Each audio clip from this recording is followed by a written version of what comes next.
Допинг дауымен аты шыққан Алексей Ни өмір бойына спорттан шеттетілді. Ауыр атлетикадан Қазақстан құрамасының бұрынғы бас бапкері Алексей Ниге қатысты түпкілікті шешім қабылданды. Ол енді өмірінің соңына дейін спорттан шеттетіледі. Мұндай шешімді Халықаралық олимпиада комитетінің бастамасымен 2017 жылы құрылған тестілеу жөніндегі халықаралық агенттік қабылдаған.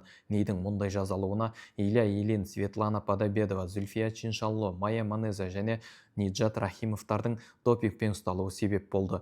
Тестілеу жөніндегі халықаралық агенттіктің шешімі түпкілікті қабылданды. Ал құрамада аға бапкер болған оның бауыры Виктор 4 жылға спорттан шеттетілмек. Айта кетейік, Қазақстан допингтің расталуына байланысты 6 бірдей медальден айырылған. 2008 жылғы Бейжіңдегі жүлдеден Илья Ильин, ал 2012 жылғы Лондондағы жүлдеден Илья Ильин, Майя Манеза, Зүлфия Чиншанло, Светлана Подобедова және 2016 жылғы Риодағы алтыннан Ниджат Рахимов айырылған. Бұған дейін агенттік 4 қазақстандықты өмір бойына спорттан шектеген болатын. Ольга Терешкова, Цикунова, жеңіл атлетика 3 допинг жағдайы, Фаина Сиванбаева, ауыр атлетика 3 допинг жағдайы және Тимур Хабибуллин, теннис 21 келісілген матч бойынша айыпталған. Естеріңізде болса, Ни Қазақстан құрамасын 1994 пен 2016 жылдар аралығында баптады. Риодан соң ресми түрде жұмыстан кетті.